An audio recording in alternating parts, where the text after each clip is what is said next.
এই মুহূর্তে দেশ পরিচালনার অভিজ্ঞতা কেবল বিএনপিরই আছে বলেছেন তারেক রহমান। ষড়যন্ত্রকারীদের দেখা মাত্র গুপ্ত নামে ডাকার পরামর্শ। দুই পরিবারের বন্দোবস্ত আর নয় বলেছেন ডাক্তার শফিক সহ 11 দলীয় নেতারা। নির্বাচনে জিতলে পরাজিতদেরও সঙ্গী করে দেশ গঠনের ঘোষণা। নির্বাচনে আইন শৃঙ্খলা নিয়ন্ত্রণে মারণাস্ত্র ব্যবহারে অনাগ্রহ বিজিবির। সীমান্ত সুরক্ষিত রেখে দায়িত্ব পালনে আগ্রহী জানিয়েছেন ঢাকা সেক্টর কমান্ডার। দেখছিলেন ক্রাউন সিমেন্ট সংবাদ শিরোনাম। 12 ফেব্রুয়ারি কেউ যেন ভোটাধিকার কেড়ে নিতে না পারে সেজন্য সবাইকে সতর্ক থাকার আহ্বান জানিয়েছেন বিএনপি চেয়ারম্যান তারেক রহমান। বলেন, গুপ্ত অনেকেই বিভ্রান্ত করার চেষ্টা করতে পারে। 5 তারিখ যারা পালিয়ে গেছে এই গুপ্তরা তাদের সাথে মিলেমিশে ছিল। শনিবার পাবনা ও সিরাজগঞ্জে উন্নয়নের নানা পরিকল্পনার কথা তুলে ধরে তারেক রহমান বলেন, বিএনপি নির্বাচনে বিজয়ী হলে 13 ফেব্রুয়ারি থেকে উন্নয়ন পরিকল্পনা বাস্তবায়ন শুরু হবে।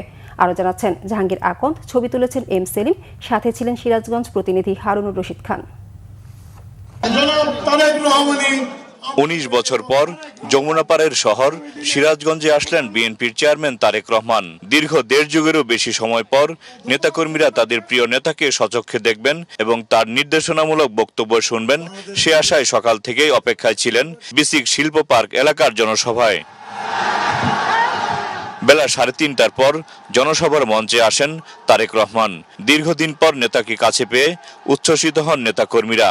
তারেক রহমান হাত নেড়ে সমবেত জনতাকে শুভেচ্ছা জানান। জনসভায় তারেক রহমানের স্ত্রী ডাক্তার জুবাইদা রহমান উপস্থিত ছিলেন। তারেক রহমান যখন জনসভার মঞ্চে পৌঁছান তার আগেই কানায় কানায় পূর্ণ হয়ে ওঠে জনসমুদ্রে পরিণত হয় বিসিক শিল্প পার্ক এলাকা।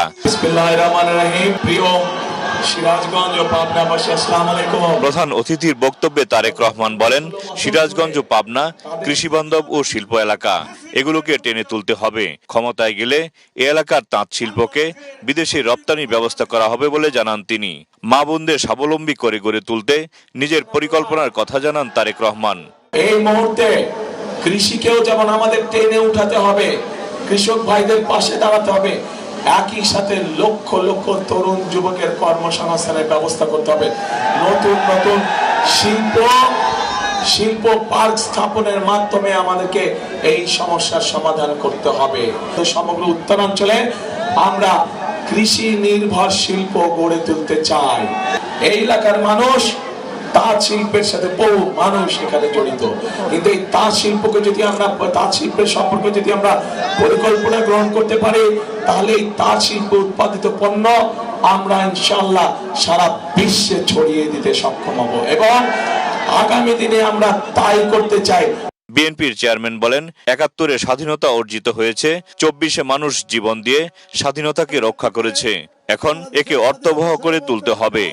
আজ আপনাদের সামনে দাঁড়িয়ে আমি হয়তো প্রতিপক্ষ সম্পর্কে অনেক কথা বলতে পারতাম, আপনারা হয়তো জোরে জোরে হাততালি দিতেন, কিন্তু তাতে কি আপনাদের কোনো লাভ হতো? লাভ হতো না। বাংলাদেশের মানুষ এখন জানতে চায়, বাংলাদেশের মানুষ এখন দেখতে চায় যে কোন রাজনৈতিক দল কি পরিকল্পনা গ্রহণ করবে দেশ এবং জনগণের জন্য। বিএনপি আপনাদের সামনে পরিকল্পনা দিয়েছে এবং এই মুহূর্তে বিএনপি একমাত্র রাজনৈতিক দল যেই দলের অভিজ্ঞতা আছে কিভাবে দেশকে সুন্দরভাবে সামনের দিকে পরিচালিত করতে হয়। বিএনপি ছাড়া এই মুহূর্তে বাংলাদেশকে সঠিকভাবে পরিচালনা করতে পারে অভিজ্ঞতা সম্পন্ন এরকম কোন রাজনৈতিক দল নেই। যারা এসে আপনাদেরকে বিভ্রান্ত করার চেষ্টা করবে দেখা মাত্র তাদেরকে বলবেন গুপ্ত। তোমরা পারবেন বলতে? যারা এসে বিভ্রান্তিমূলক কথা ছড়াবে তাদের একটাই নাম, তারা হচ্ছে গুপ্ত। কারণ তাদেরকে গত 16 বছর আমরা দেখি নাই। তারা এদের সাথে মিশেছিল, যারা 5 তারিখে পালিয়ে গিয়েছে তাদের সাথে দলে দলে মিশেছিল। কাজে সেই স্বাধীনতার সময় থেকে 86 সাল থেকে 96 সাল থেকে সব সময় দেখবেন এরা সব একই সাথে ছিল, এপি আর ওপি। বিএনপির চেয়ারম্যান বলেন, মানুষ শান্তি চায়, নিরাপদে থাকতে চায়, ধর্ম জাতপাত মুখ্য নয়। বিএনপি ক্ষমতায় গেলে বিএনপি মানুষকে মানুষ হিসেবে মূল্যায়ন করতে চায়। আমরা যদি দেশে জনগণের শাসন কায়েম করতে পারি, আমরা যদি দেশে জনগণের সরকার প্রতিষ্ঠিত করতে পারি, আমরা যদি দেশে জনগণের কাছে জবাবদিহিমূলক সরকার প্রতিষ্ঠা করতে পারে, তাহলেই একমাত্র সম্ভব দেশ এবং জনগণের প্রকৃত যে সমস্যাগুলো আছে সেই সমস্যাগুলোর সমাধান করা। যে বাংলাদেশে প্রত্যেকটি নারী পুরুষ নিরাপদে বসবাস করতে পারবে, যে বাংলাদেশে প্রত্যেকটি মানুষ নিরাপদে রাতে ঘরে ঘুমোতে পারবে, আমরা সেই রকম একটি বাংলাদেশকে গড়ে তুলতে চাই।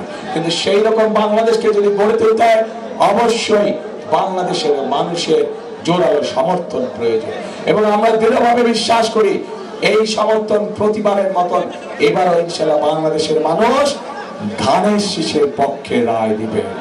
ভোটের অধিকার যাতে কেউ ছিনিয়ে নিতে না পারে সেদিকে সতর্ক থাকার আহ্বান জানান তারেক রহমান। আজকে যদি আমাদেরকে দেশকে গড়তে হয়, আজকে যদি এই 20 কোটি মানুষকে একসঙ্গে নিয়ে বাংলাদেশকে সামনের দিকে এগিয়ে যেতে হয়, তাহলে সকলকে আমাদেরকে ঐক্যবদ্ধ থাকতে হবে, আমাদেরকে সতর্ক থাকতে হবে যেন কোনো ষড়যন্ত্র করে কেউ আবার আপনাদের এই ভোটের অধিকারকে কেড়ে নিয়ে যেতে না পারে, আবার যেন ষড়যন্ত্র করে কেউ স্তব্ধ করে দিতে না পারে। সিরাজগঞ্জ ও পাবনার সংসদীয় আসনের প্রার্থীদের পরিচয় করিয়ে দেন তারেক রহমান। অতীতের মতো এবারও ধানের শীষে ভোট দিতে জনগণের প্রতি আহ্বান জানান বিএনপির চেয়ারম্যান তারেক রহমান। এই মানুষদের হাতে আমরা ধানের শীষ তুলে দিয়েছি। তারেক রহমান যেখানেই যাচ্ছেন সেখানেই মানুষের মন জয় করে নিচ্ছেন। ধানের শীষে ভোট চেয়ে তারেক রহমান বললেন, 12 ফেব্রুয়ারি নির্বাচনে জয়লাভ করলে সবাইকে নিয়ে দেশ গড়বেন তিনি, বাস্তবায়ন করবেন দেশের উন্নয়নে নেয়া তার পরিকল্পনা। জাহাঙ্গীর আকন্দ, বাংলা ভিশন, বিসিক শিল্প পার্ক, সিরাজগঞ্জ। সিরাজগঞ্জের জনসভা শেষে টাঙ্গাইলের নির্বাচনী জনসভায় যোগ দেন তারেক রহমান। শনিবার বিকেল 5টার দিকে তিনি টাঙ্গাইলের জনসভাস্থলে পৌঁছেন। এ সময় নেতাকর্মীরা উচ্ছ্বসিত হয়ে ওঠেন। তারা স্লোগানে মুখরিত করে তোলেন পুরো জনসভাস্থল। সমাবেশে তারেক রহমান টাঙ্গাইলের সংসদীয় আসনের ধানের শীষের প্রার্থীদের পরিচয় করিয়ে দিয়ে ধানের শীষে ভোট চান। বলেন, ভোট দিয়ে নির্বাচিত করলে জনগণকে সাথে নিয়ে দেশ এগিয়ে নিয়ে যেতে কাজ করবে বিএনপি। নির্বাচনকে বাধাগ্রস্ত করতে কোনো মহল ষড়যন্ত্র করছে জানিয়ে তিনি সবাইকে সতর্ক থাকার আহ্বান জানান। ধর্মকে ভিত্তি করে যারা রাজনীতি করে তাদেরকে প্রশ্রয় দিতে চান না বলে জানিয়েছেন বিএনপি মহাসচিব মির্জা ফখরুল ইসলাম আলমগীর। শনিবার ঠাকুরগাঁও সদরের আকচা ইউনিয়নে নির্বাচনী সভায় তিনি একথা বলেন। মির্জা ফখরুল বলেন, একটি দল মুসলমানদের বিভ্রান্ত করার চেষ্টা চালাচ্ছে, দাঁড়িপাল্লায় ভোট দিলে নাকি বেহেশতে যাওয়া যাবে। বিএনপি মহাসচিব বলেন, ৭১-এর মুক্তিযুদ্ধে যখন সবাই যুদ্ধ করেছে তখন এই দলটাই পাকিস্তানের সঙ্গে ছিল। বলেন, যারা স্বাধীনতায় বিশ্বাস করে না তাদের দলকেও বিশ্বাস করা যায় না। এর আগে গতকাল ঠাকুরগাঁও ১ আসনে নির্বাচনী গণসংযোগ ও পথসভা করেন তিনি। বক্তব্যে স্বাধীনতার বিরোধিতার জন্য জামায়াতকে ক্ষমা চেয়ে ভোট চাওয়ার আহ্বান জানান।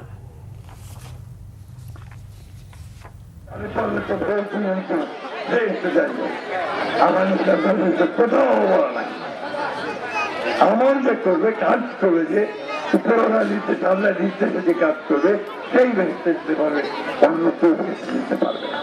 এই কথা যারা বলে তারা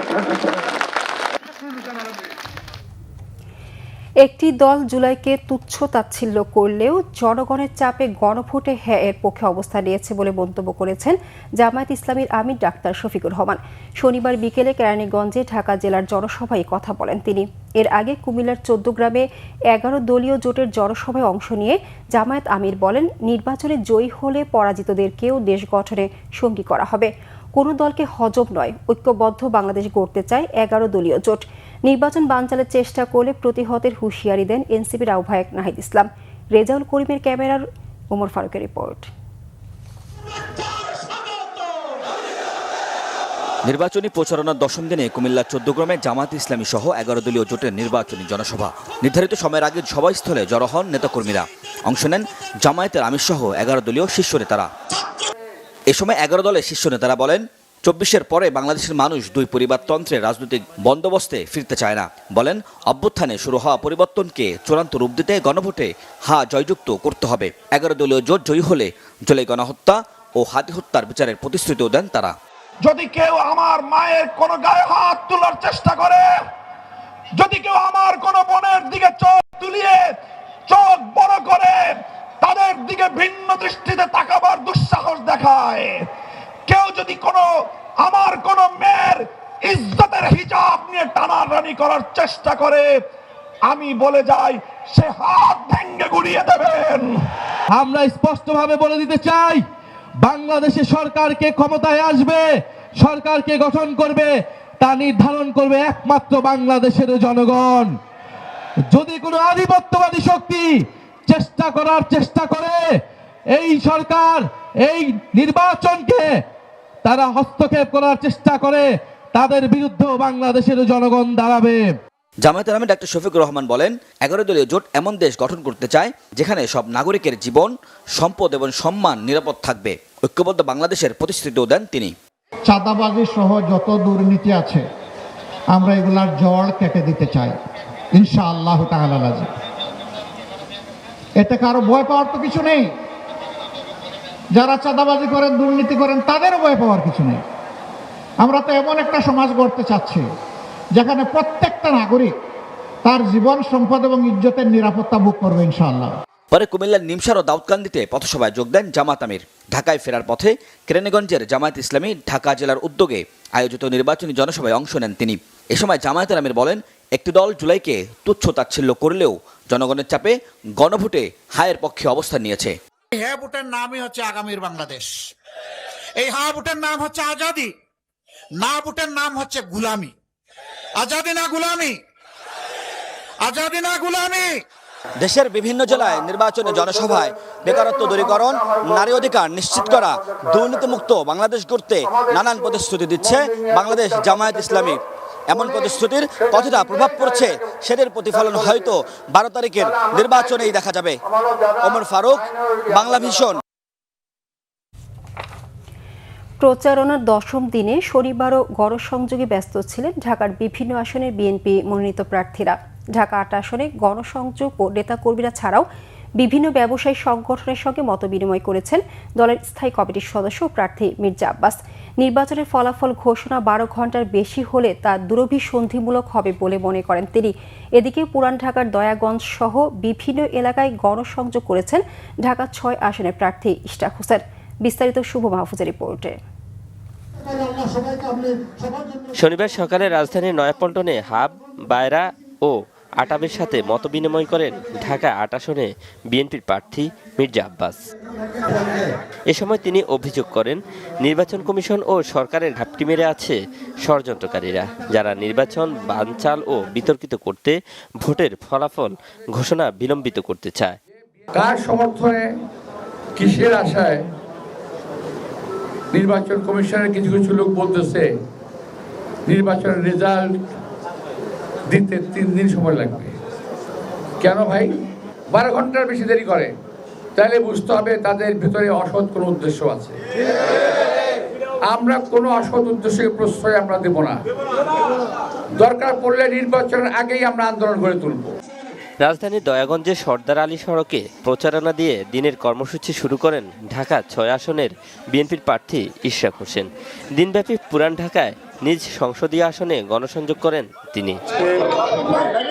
এ সময় তিনি বলেন, 12 ফেব্রুয়ারি সুষ্ঠু ও নিরপেক্ষ নির্বাচনের উপর নির্ভর করছে দেশের ভবিষ্যৎ।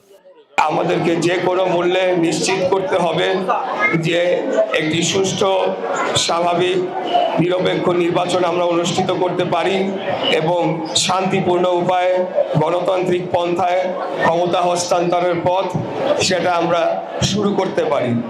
এই শুরুর মাধ্যমেই কিন্তু নির্ধারিত হবে আগামী দিনে বাংলাদেশ কোন পথে যাবে। রাজধানীর মুগদায় সমাবেশ করেছেন ঢাকা 9 আসনের প্রার্থী হাবিবুর রশিদ হাবিব। এ সময় বেশ কিছু প্রতিশ্রুতি দেন তিনি। যার এই এলাকার এত হাজার হাজার মা বোনরা রয়েছেন, এত হাজার হাজার আমাদের সমর্থক রয়েছে, আমাদের এলাকার সবাইকে নিয়ে আমরা আগামী দিনে এই ঢাকাটাকে গড়ে তুলব। এদিকে ঢাকা 17 আসনে নারী উন্নয়ন পরিকল্পনা নিয়ে উঠান বৈঠক করেছে ভাসানটেকের বিভিন্ন জনগণ। শুভ মাহফুজ, বাংলা ভিশন, ঢাকা। নির্বাচনী আইন শৃঙ্খলা পরিস্থিতি নিয়ন্ত্রণে কোনো ধরনের মারণাস্ত্র ব্যবহারের পক্ষে নয় বিজিবি, জানিয়েছেন বাহিনীর Dhaka sector commander colonel S M Abul Ehsan. শনিবার বিজিবি ঢাকা বেস ক্যাম্পে এ তথ্য জানান তিনি। নির্বাচনে 9টি জেলায় মোট 134 প্লাটুন বিজিবি সদস্য কাজ করবে জানিয়ে তিনি বলেন, সীমান্তের নিরাপত্তা ঠিক রেখেই নির্বাচনের দায়িত্ব পালন করবে বিজিবি। বিস্তারিত জানাচ্ছেন জিয়া খান। নির্বাচন সামনে রেখে রাজধানীর মিরপুরের সুইমিং কমপ্লেক্সে অস্থায়ী বেজ ক্যাম্প স্থাপন করেছে বর্ডার গার্ড বাংলাদেশ বিজিবি। সংবাদ সম্মেলনে sector commander colonel SM Abul Ehsan বলেন, সহিংসতা মোকাবেলায় rapid action team, quick response team ছাড়াও বিজিবির হেলিকপ্টার মোতায়েন থাকবে। নির্বাচনের দায়িত্বে দেশের 9টি জেলার 4টি সিটি কর্পোরেশনের 51টি আসনে 134 প্লাটুন বিজিবি মোতায়েন থাকবে। তৈরি করা হয়েছে 42টি বেজ ক্যাম্প, থাকবে বিশেষায়িত ডগ স্কোয়াডও। নির্বাচনী দায়িত্ব পালনে বর্ডার অরক্ষিত থাকবে না বলেও দাবি করেন তিনি। আমাদের 4427 কিলোমিটার সুরক্ষা নিশ্চিত করেই আমাদের এই ফোর্স বের করা হয়েছে, তাদেরকে এমপ্লয় করা হয়েছে। আমাদের 100% আমাদের সার্বভৌমত্ব রক্ষা করার জন্য যে পরিমাণ ফোর্স আমাদের ডিপ্লয় থাকার কথা, এবং স্পেশালি মায়ানমার বর্ডার এবং অন্যান্য জায়গায়ও আমাদের সেই পরিমাণ ফোর্স আমাদের মোতায়েন আছে। পরিস্থিতি যতই খারাপ হোক, কম শক্তি ব্যবহার করে তা মোকাবেলা করার কথা জানান আবুল এহসান। আইন শৃঙ্খলা রক্ষা করতে যে আমরা লিথাল ওয়েপেন ব্যবহার না করার পক্ষে। আমি আশা করি নির্বাচন অত্যন্ত সুষ্ঠুভাবে এবং সুন্দরভাবে হবে। এই লক্ষ্যই কিন্তু আমাদের মোতায়েন, যাতে কেউ কোনো ধরনের কোনো দুর্বলতাকে কাজে লাগিয়ে কোনো ধরনের কোনো অস্থিতিশীল পরিস্থিতি সৃষ্টি করতে না পারে। এই জন্যই এত মোতায়েন এবং এত পরিকল্পনা। নির্বাচনের আগের দিন, নির্বাচনের দিন ও পরের দিনও দায়িত্ব পালন করবে বিজিবি। জিয়া খান, বাংলা ভিশন, ঢাকা। এবারের নির্বাচনে প্রার্থীদের ভোট দিয়েই জিততে হবে, 2 নম্বরের কোনো সুযোগ নেই জানিয়েছেন নির্বাচন কমিশনার অবসরপ্রাপ্ত ব্রিগেডিয়ার জেনারেল আবুল ফজল মোহাম্মদ সানাউল্লাহ। শনিবার সকালে ভোলা জেলা রিটার্নিং কর্মকর্তা ও জেলা প্রশাসক কার্যালয়ে এক মতবিনিময় সভায় তিনি একথা বলেন। সভায় প্রধান অতিথির বক্তব্যে তিনি বলেন, সব ভোটার যেন কেন্দ্রে গিয়ে নিরাপদে ভোট দিতে পারে তা নিশ্চিত করতে হবে। বলেন, ভোট কেন্দ্র ও কেন্দ্রের বাইরে আইন শৃঙ্খলা রক্ষাকারী বাহিনী সব সময় প্রস্তুত থাকবে। মতবিনিময় সভায় সভাপতিত্ব করেন ভোলা জেলা রিটার্নিং কর্মকর্তা ও জেলা প্রশাসক ডাক্তার শামীম রহমান। বিশেষ অতিথি ছিলেন ভোলা পুলিশ সুপার শহীদুল্লাহ কাউসার। এছাড়া আইন শৃঙ্খলা বাহিনী ও বিভিন্ন সরকারি দপ্তরের ঊর্ধ্বতন কর্মকর্তারা উপস্থিত ছিলেন। ক্ষমতায় গেলে বিএনপি প্রাতিষ্ঠানিকভাবে সবার জন্য বিনামূল্যে ইন্টারনেট সুবিধা নিশ্চিত করবে জানিয়েছেন দলের নির্বাচন পরিচালনা কমিটির মুখপাত্র ডক্টর বাহাদি আমিন। শনিবার রাজধানীতে আগামীর বাংলাদেশ বিনির্মাণে আইসিটি সেক্টরের ভূমিকা ও করণীয় শীর্ষক অনুষ্ঠানে এ তথ্য জানান তিনি। বলেন, সরকার গঠন করলে আইসিটি খাতে 10 লাখ কর্মসংস্থানের লক্ষ্যে কাজ করবে বিএনপি। এছাড়া জনগণের তথ্য সুরক্ষায় 4 টায়ার মানের ডাটা সেন্টার নির্মাণের উদ্যোগ নেওয়া হবে। আয়োজনে জনগণের জীবনমান উন্নয়নে তথ্য প্রযুক্তিকে সঠিকভাবে কাজে লাগানোর উপর গুরুত্ব দেন বিএনপি স্থায়ী কমিটির সদস্য ডক্টর আব্দুল মঈন খান। জাতীয় পরিচয়পত্র, পাসপোর্ট, সরকারি বেসরকারি সব ধরনের ডেটা দ্রুত ও নিরাপদে সংরক্ষণ এবং বিনিময়ের জন্য বাংলাদেশের একটি অত্যাধুনিক টিয়ার 4 ও টিয়ার 3 ডেটা সেন্টার দরকার। তাই ইনশাল্লাহ বিএনপি রাষ্ট্র পরিচালনার দায়িত্বে আসলে ক্লাউড ফার্স্ট কৌশলে দেশের প্রথম এআই চালিত ডেটা সেন্টার ক্যাম্পাস আমরা সৃষ্টি করতে চাই, শুরু করতে চাই। কিন্তু গণতন্ত্রের মূল কথা হচ্ছে জনগণ। যদি জনগণের কল্যাণ আমরা সাধন করতে না পারি, তাহলে এই গণতন্ত্রের বলি আমরা যতই বলি না কেন, এটা দিয়ে কিন্তু দেশে মানুষ সন্তুষ্ট হবে না। কাগজে কলমে কি করলাম, রিফর্ম করলাম, সংবিধান পরিবর্তন করলাম, আইন কানুন পরিবর্তন করলাম, সব কিছু করতে পারবো, কিন্তু মানুষের জীবন যদি আমি সহজ করে তুলতে না পারি, যেটা হচ্ছে আমি বিশ্বাস করি আইটি মূল উদ্দেশ্য। ঢাকা আন্তর্জাতিক বাণিজ্য মেলার পর্দা নামল শনিবার। বাণিজ্য মেলার 30তম এই আসরে প্রায় 400 কোটি টাকার পণ্য বিক্রির পাশাপাশি 224 কোটি টাকার পণ্য রপ্তানির আদেশ মিলেছে বলে জানিয়েছেন বাণিজ্য উপদেষ্টা শেখ বশির উদ্দিন। উপদেষ্টা জানান, রপ্তানি ও শিল্প খাতের উদ্ভাবনী পণ্যের প্রদর্শনীর স্বার্থে এক্সিবিশন সেন্টারের পাশে নতুন করে আরও 6 একর জমিতে বহুতল ভবন তৈরি করা হবে। শনিবার শেষ হলো ঢাকা আন্তর্জাতিক বাণিজ্য মেলা। পূর্বাচলের বাংলাদেশ চীন মৈত্রী এক্সিবিশন সেন্টারের এবারের মেলায় অংশ নেয় সিঙ্গাপুর, ভারত, মালয়েশিয়া সহ ৬ দেশের ১১টি প্রতিষ্ঠান। সব মিলিয়ে দেশি বিদেশি ৩২৯টি প্রতিষ্ঠানে ভিড় করেন ক্রেতা ও দর্শনার্থীরা। মেলার ৩০তম এই আসরে আগের বছরের তুলনায় বিক্রি বেড়েছে প্রায় ৪%। সমাপনী অনুষ্ঠানে বাণিজ্য উপদেষ্টা জানিয়েছেন ১ মাসের প্রদর্শনী থেকে রপ্তানির আদেশ মিলেছে ২২৪ কোটি টাকার। আমরা পূর্ত মন্ত্রণালয় থেকে ৬ একর অতিরিক্ত জায়গা নেওয়ার জন্য কাজ করছি। আশা করি এই জায়গাটা যদি ইপিবির অনুকূলে বরাদ্দ দেওয়া হয় তাহলে আমাদের এটার অবয়ব এবং এটার অবকাঠামোগত যে প্রয়োজন রয়েছে সেটাকে আমরা বৃদ্ধি করতে পারবো এবং সেখানে আমরা নিশ্চয়ই মাল্টি স্টোরি বিল্ডিং করে এর সক্ষমতা বৃদ্ধি করতে পারবো। বাণিজ্য মেলাকে শুধু পণ্য বেচাকেনার মধ্যে সীমাবদ্ধ না রেখে উৎপাদনমুখী শিল্প ও রপ্তানিমুখী উদ্ভাবনী পণ্যের প্রদর্শনীতে পরিণত করার পরিকল্পনা জানান বাণিজ্য উপদেষ্টা। আমাদের নিজেদের জাতীয় সক্ষমতা নিরূপণ করার জন্য আমি মনে করি অসম্ভব জরুরি এবং তাদেরকে কোনো সাশ্রয়ী মূল্যে অথবা এমনকি বিনামূল্যেও আমরা আমন্ত্রণ জানাতে পারি কিনা তাদের পণ্যের বৈচিত্র্যের উপর নির্ভর করে, পণ্যের উদ্ভাবনের উপরে নির্ভর করে, সেটা শিল্প পণ্য হোক, রপ্তানি পণ্য হোক, গৃহস্থলী পণ্য হোক। আমি নিশ্চিত যে আগামী মেলাতে আমরা এসব জিনিসগুলোকে আমলে নিয়ে আরও অনেক সুন্দর মেলা আয়োজন করব। সড়ক সংস্কারের জন্য এবার মেলায় যাওয়া দর্শনার্থীদের দুর্ভোগের জন্য দুঃখ প্রকাশ করেন বাণিজ্য উপদেষ্টা। আগামী বছর এমন কষ্ট আর থাকবে না বলে জানান আয়োজকরা। জিয়াউল হক সবুজ, বাংলাভিশন, ঢাকা। ব্রাহ্মণবাড়িয়া জেলা কারাগারে পরিচয় জালিয়াতি করে একজনের জামিনে অন্য হাজতি মুক্ত হয়ে পালিয়ে যাওয়ার ঘটনায় ৬ কারারক্ষী ও একজন ডেপুটি জেলারকে সাময়িক বরখাস্ত করা হয়েছে। গঠন করা হয়েছে ৩ সদস্যের তদন্ত কমিটি।